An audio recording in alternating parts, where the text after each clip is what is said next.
कैसे एक अखबार बेचने वाला लड़का देश का राष्ट्रपति बन जाता है।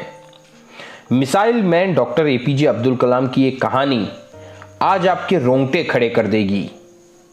तो आइए शुरू करते हैं हम सबके प्यारे कलाम साहब की ये कहानी। एपीजे अब्दुल कलाम का पूरा नाम है अबुल पकीर जैनुलब्दीन अब्दुल कलाम। इनका जन्म 15 अक्टूबर 1931 में रामेश्वरम के पास स्थित एक गांव में हुआ था। कलाम के पिता का नाम था जैनुलब्दीन और मां का नाम था आशियामा। 5 भाई बहनों में कलाम सबसे छोटे थे। शुरू में कलाम के घर की आर्थिक स्थिति कुछ ठीक थी। उनके पिता की नाव चला करती थी और जो रामेश्वरम में दर्शन करने आने वाले श्रद्धालुओं को धनुषकोडी से रामेश्वरम लेने और छोड़ने का काम करती थी। फिर वहां पुल बन गया और इस कारण नाव चलना बंद हो गया। तब घर की आर्थिक स्थिति बिगड़ने लगी। अपने घर को सपोर्ट करने के लिए तब अब्दुल कलाम ने बचपन में अखबार तक बेचकर अपने घर का गुजारा चलवाया। काम के साथ पढ़ाई भी चालू रखी। स्वर्ट्स हाईली सेकेंडरी स्कूल से स्कूलिंग पूरी करने के बाद तमिलनाडु के तिरुचिरापल्ली शहर आ गए। वहां उन्होंने सेंट जोसेफ कॉलेज में एडमिशन लिया। 1954 में कलाम ने फिजिक्स से ग्रेजुएशन पूरा किया। एरोस्पेस में इंटरेस्ट होने के कारण फिर 1955 में कलाम ने मद्रास इंस्टीट्यूट ऑफ टेक्नोलॉजी में एडमिशन लिया।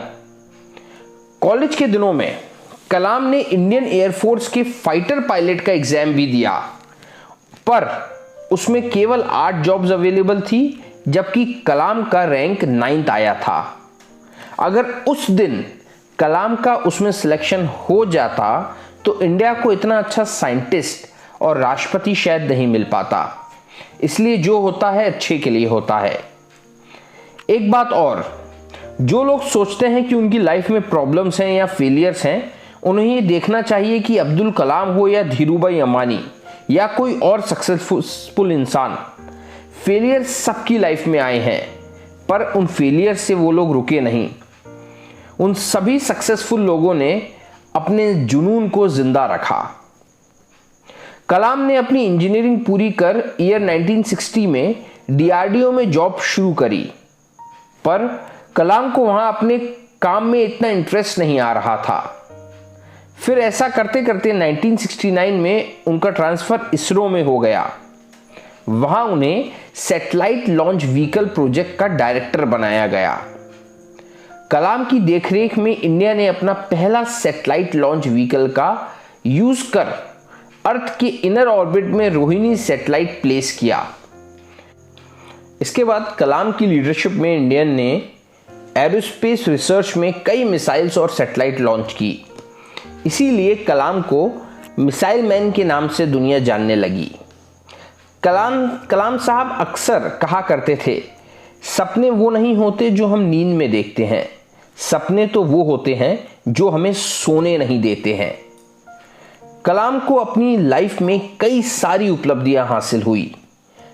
कलाम साहब को फेमस साइंटिस्ट विक्रम साराभाई के साथ काम करने का मौका भी मिला। कलाम काफी टाइम तक प्राइम मिनिस्टर की चीफ साइंटिफिक एडवाइजर भी रहे।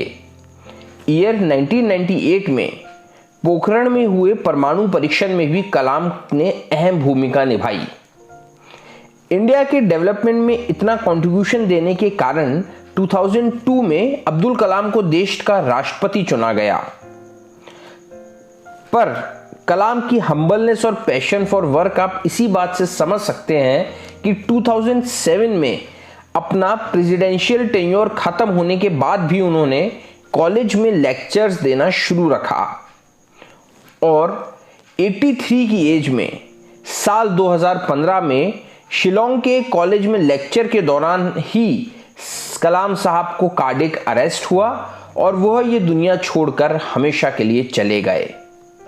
पर उनकी सीख और उनके आदर्श आज भी हमारे साथ हैं।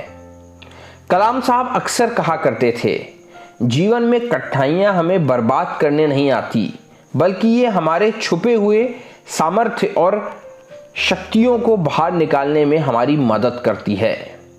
कठिनाइयों को ये जान लेने दो कि आप उनसे भी ज्यादा कठिन हैं। अगर आप चैनल पे नए हैं तो चैनल को जरूर सब्सक्राइब करें और अगर आपको वीडियो अच्छा लगा है तो वीडियो जरूर लाइक करें। मिलते हैं नए वीडियो में। जय हिंद।